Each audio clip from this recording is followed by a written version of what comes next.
I love this behavior chain diagram. I don't just like it, I love it. Because everything has a cause and everything has a reaction.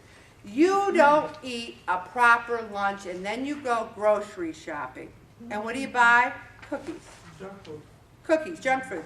Then you feel tired and frustrated and hungry as you're unloading the groceries, but you leave the cookies out on the counter because you're thinking, well, I could put them in the pantry, but I'm just going to leave them right here. And then your kids are fighting, and you're thinking, maybe I'll have a cookie. And then you eat your dinner real fast while you're watching TV, and then you take your cookies to the easy chair. Or no, you go to the cookies, you go to the kitchen, you get the cookies, and then you start eating them while you're watching TV. Then when you realize you ate too many of them, you start feeling anxious and guilty, so what do? You eat a few more. Does that sound familiar to anyone here? Yep. So, let's talk about what's in the other. These are called the actions and what you're doing, and then here's the suggested interventions. We're doing our own intervention. We plan meals in advance to control our hunger. If you're not eating breakfast and lunch and you're saying to yourself, woohoo, I'm losing a lot of weight, I'm not eating breakfast and lunch, and then you get home and you start eating at 5 and you don't stop till you pass out in bed, maybe you should have had oatmeal and some chicken and a side salad. You need to plan your meals in advance, shop from a list on a full stomach, and avoid aisles that display cookies. People say to me, I can't stop eating chocolate. Well, where's that chocolate coming from?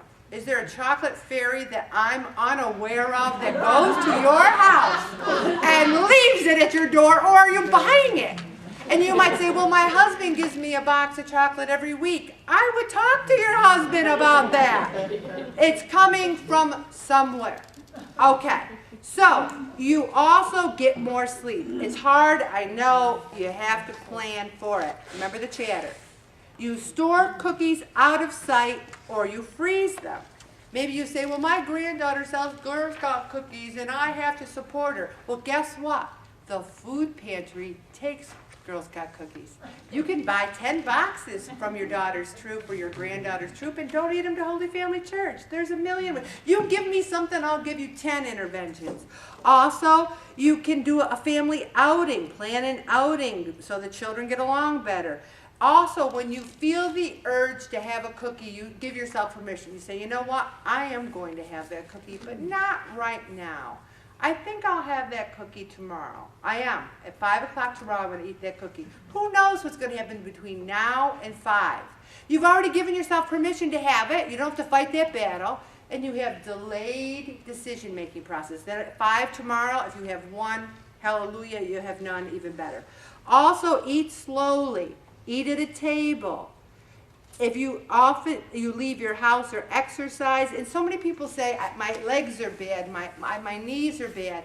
I can't say the benefit of increasing your heart rate just by sitting in your chair, getting a couple of 1-pound weights, moving your arms. And you say, well, my arms are bad too. My arms and my legs are bad.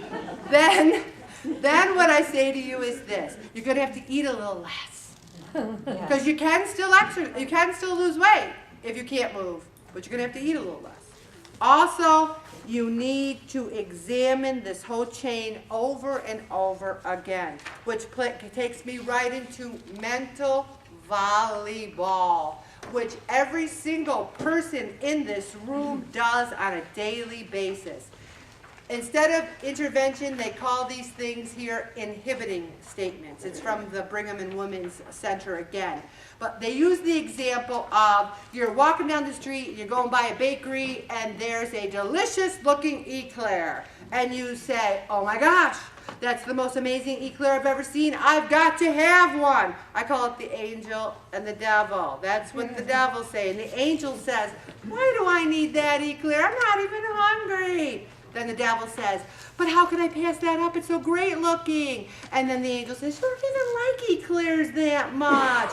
And then the devil says, if I want to pre-plan for this eclair, it will probably be gone. How many times have we said it'll probably be gone? Like there's not more cookies or chips or whatever at Wegmans. We can always go and get more of whatever we think we can't have. Also, then the angel says, if I really want to lose weight and eating the eclair will only delay it, especially since I haven't planned it and I'm not even hungry. And then the devil says, just this once.